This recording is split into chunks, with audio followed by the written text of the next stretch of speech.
welcome back to Brighter Rays. Now this week we're looking at Proverbs chapter 6, 1 through 5, and talking about the idea of putting up security. And so we see this in verse 1 right away. It says, "My son, if you put up a security for your neighbor, have given your pledge for a stranger." So I'm talking about giving security, putting up security, being a security, being a surety, as they used to say, or a pledge. So what does this mean? It means you're vouching for someone else. Now this could usually involves money, but not always. And a lot of times when we're talking about giving, acting as a security or as someone, you're making a pledge for someone. Usually in our day, that usually involves some kind of financial transaction. You're co-signing for somebody, right? So in those days, it was customary to slap hands to show that a pledge was made. Except that's, if you look at some translations, that's what it talks about. If you put up security, if you're slapping hands with the neighbor, and so you would slap hand saying that this deal is done. I'm agreeing to be the security for this. I'm agreeing. I'm putting my life on the line for this other person. And that shows that the pledge was made and accepted. It's a binding contract now. That you're saying if X and Y doesn't happen, then I can come for you as well as the other person. Or you're standing in place of that person. You're pledging yourself for that person. Now today we often co-sign for others. Sometimes we act as a job reference. That happens sometimes too. Like if someone's going for a job and you're saying, I'm pledging myself, my reputation for this person. So you should hire this person because of my reputation is saying that this is a good person that is above reproach, that has a good reputation. So we vouch for another when their word is not enough, though. So we say that, if their word is just not good enough for the person, then that's when you come along as act as a security. Like you say, if you're applying for a car loan, and it usually happens for people that have bad credit or someone who is young, and it's like, well, I'll give you this car loan. I'll loan you the money if you have a co-signer. Someone comes along and says, yeah, I will help this person. I have the financial backing. I will help this person to pay this loan. If they can't or they start faulting on the payments, then I will pick that up. And so this is what we do in our society today. So we vouch for another person because their word isn't good enough, right? You say, well, yeah, I'll pay it back. Okay, well, your word's not good enough to me. I see that in the past that you have really bad credit, and so your word is not good enough. You say you're going to pay this back, but I don't really trust you. And so if you have a co-signer, then I can trust you.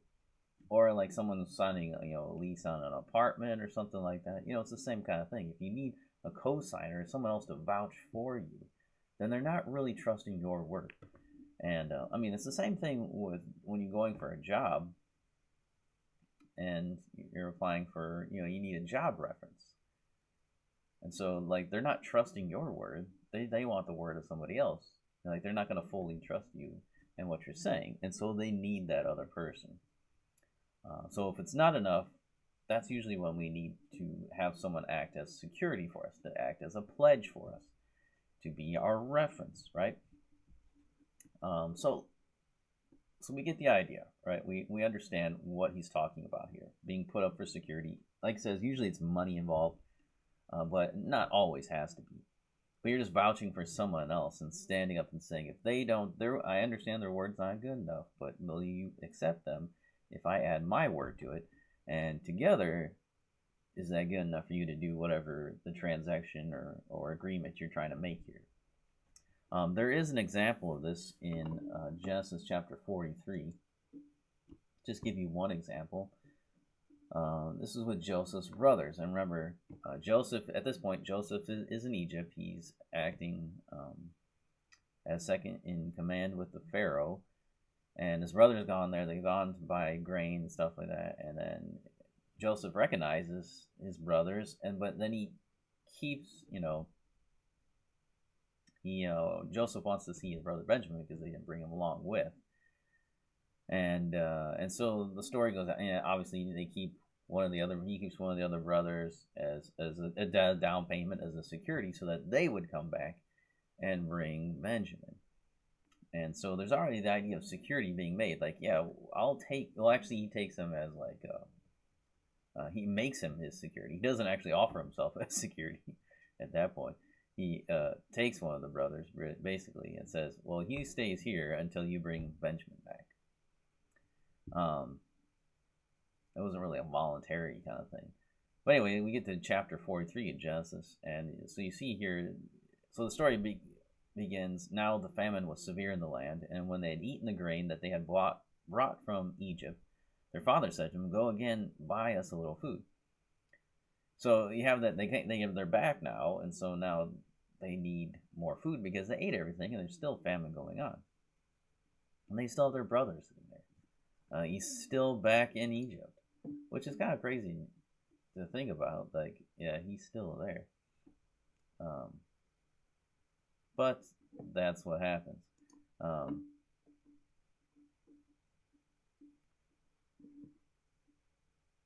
And yeah, so it's like, okay, go on to you. But Jacob, hold on, let me get back to where I got distracted. Sorry. But Judah said to him, okay, let's start back verse 3. It says, "But Judah said to him, the man solemnly warned us, saying, you shall not see my face unless your brother is with you. If you will send our brother with us, we will go down and buy you food. But if you will not send him, we will not go down. For the man said to us, you shall not see my face unless your brother is with you." Israel said, "Why do you treat me so badly as to tell the man that you had another brother?" They replied, "The man questioned us carefully about ourselves and our kindred, saying, is your father still alive? Do you have another brother?" What we told him was in answer to these questions. Could we in any way know that he would say, bring your other brother down? And Judah said to Israel, his father, "Send the boy with me." Here's the security. "Send the boy with me, and we will arise and go, that we may live and not die, both we and you, and also our little ones. I will be a pledge of his safety. From my hand you shall require him. If I do not bring him back to you and set him before you, then let me bear the blame forever. If we had not delayed, we would now have returned twice." And so here he sets himself as a pledge of his safety. He's saying, my life I pledge on behalf of my brother. Right? So he's setting himself as the pledge. And voluntarily giving himself, his life, in the hands of his father for his brother. If his brother's not safe, then yeah, you can kill me. And that's what he's saying. Of course, then Israel would lose both of his sons. But this is the pledge that Judah makes. And so we see how it works there. That's making a pledge. Now, we got the idea of what it is. Now let's see what Solomon is telling us about this. And so he says, if you've done this, if you put up security, if you've made the pledge like Judah just did, he said, if you are snared in the words of your own mouth, caught in the words of your mouth, means now you're trapped in this. And that's what we're talking about. So he says, basically, the wise people avoid this if possible. If it's possible, avoid this. And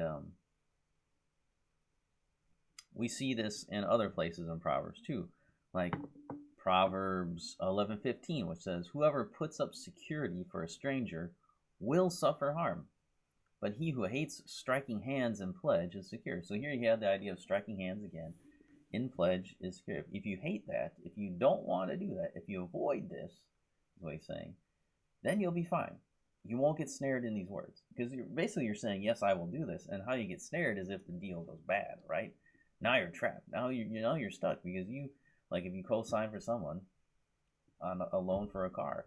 Now, if they lose their job, if they decide, I'm not going to pay anymore, I don't want to pay, then you're snared. You're trapped, right? You're caught in the words of your mouth. You made that vow with your mouth. Now you're stuck in it. And now you're going to suffer harm. So it says, if you put security for a stranger, you will surely suffer harm. So it's someone you don't really know. If you can't trust this person that you're making the security with, you can't trust this person if you know this person, if you don't know the person, it's a complete stranger, then you're going to probably suffer harm. Right? Now, is it always 100% this way? No, but that's because it's a proverbial saying, right?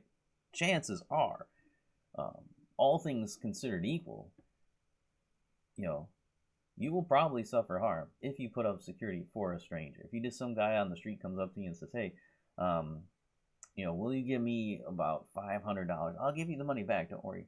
But would you do that for me? Oh, sure, I'll help you out. Guess what? You're suffering harm. You're not going to get it. You're going to get your money back. Or I got this great deal for you, and and you get sucked into a Ponzi scheme or something like that. Making all these pledges and hey, just give us this money, give us this security deposit, and we'll help you out, and we'll do something great with your money. And now you're snared in it. You're caught in it. So there's a problem there. And then Proverbs 22:26 says, "Be not one of those who give pledges, who put up security for debts." Okay, don't be one of those, he says. Don't be one who puts up security for debts. So if you're going into debt with somebody, he's saying basically don't co-sign with somebody. Don't do it, he's saying. Don't be one of those who gives pledges, who puts up security for debts. And that one's pretty clear. Basically saying if someone's going into debt, right, don't be that security for them. Don't say, yeah, I'll help them if they can't pay. Because it just gets you into trouble. You're just putting yourself into trouble. You can help that person out, but don't do that. Don't put yourself up for security. Don't vow for another person. Because you're just acting foolishly, is what the Bible's saying. It's not wise. So to vouch for someone, especially a stranger, is dangerous. You're going to suffer harm. So the fool vouches for someone he doesn't know, especially someone he doesn't know, right? A fool will vouch for somebody that he does know, but especially for a fool, especially for somebody he doesn't know, then don't do that. Don't vouch for them. Don't make a pledge with them. Don't give into security, because you don't know that person, and it will bite you in the end. So, as we're reading through this, so remember, this is a proverb, so this does not forbid pledging on behalf of another. It doesn't forbid it, right? It says, don't be one of those people that does it. Be not one of those who gives pledges, who puts up security for debts. Don't be one of those who does that kind of stuff with strangers. So don't be someone that is doing this all the time, right? The wisdom necessitates you to avoid this if at all possible. Be careful when you're doing this.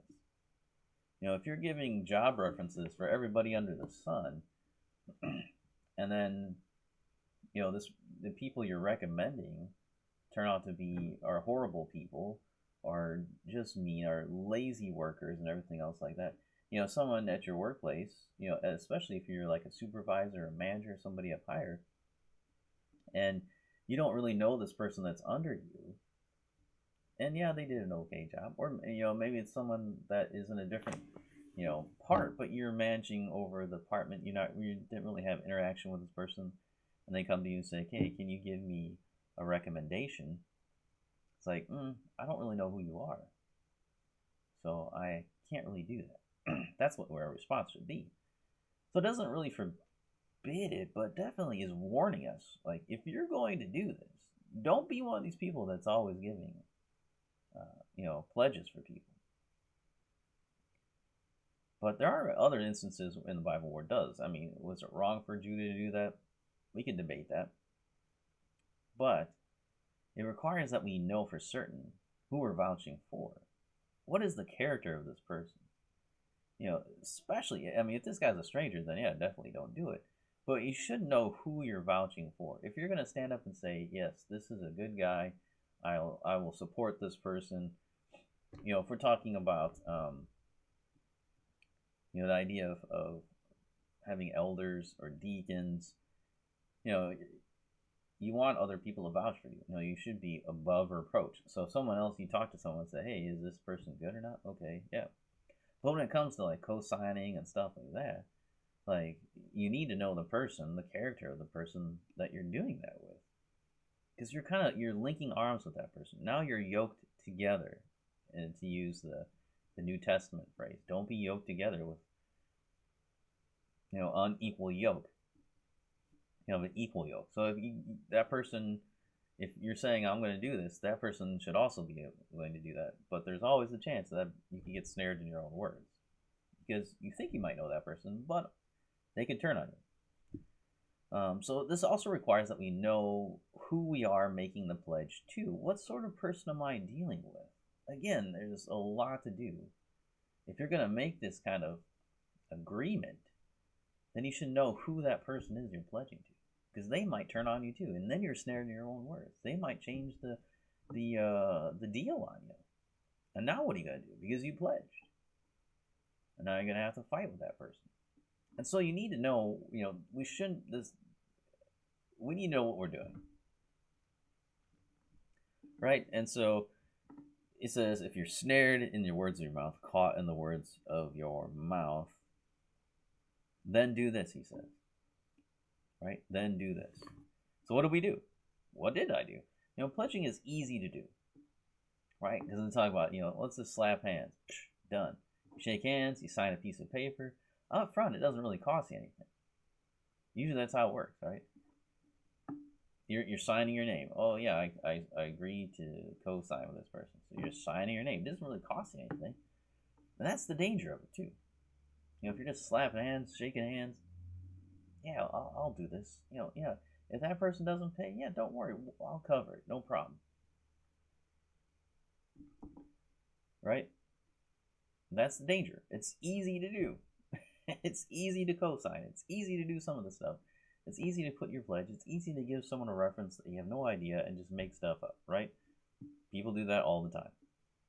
But your own words can trap you like a bird in a net. That's the idea of the snare here. The snare is there, and you walk right into it. And so it's easy to do. You get trapped in your own words. So David prayed in Psalm 141, 3 through 4. Set a guard, O Lord, over my mouth. This is a great prayer. This is how we should pray. Guard my mouth, Lord. Keep watch over the door of my lips. Do not let my heart incline to any evil, to busy myself with wicked deeds in company with men who work iniquity, and let me not eat of their delicacies.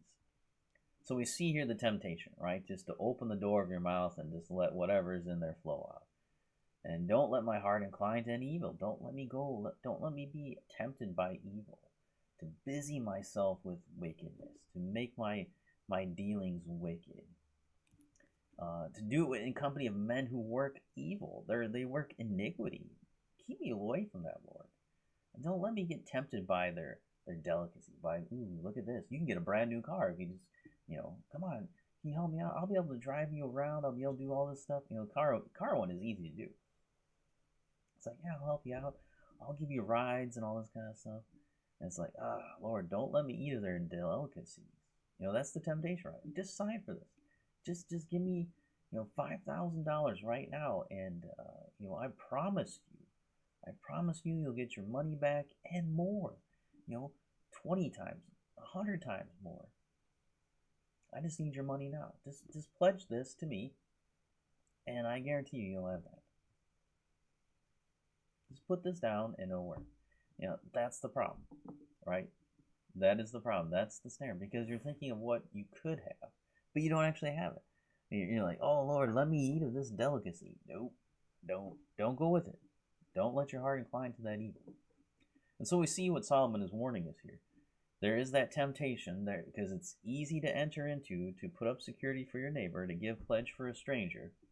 It's easy to do that. It doesn't cost you usually anything up front, or if it does, it's not that bad. But what it could cost you in the future is extremely harmful. It's dangerous. It can hurt you a lot. It can destroy your relationship with the person you're making that security with. You can get yoked to people who are men who work iniquity.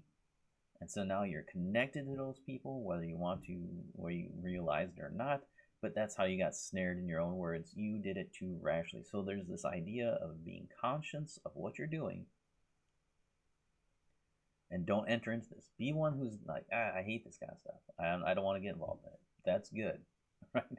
That is the good way to go, because we get caught up in all these other deals and all these situations that then cause us problems, and we lose family members and church members and everybody else because we started doing these dumb deals. We started making these pledges and making these securities, and then we get burned by it. And then we get caught in the snare of our own mouth. Our words have now trapped us, and now we're going to have to pay. So, that's the end of our study for today. Come back next time, and we'll look at the answer, which is pretty simple. Talmud says, save yourself. So come back next time for that.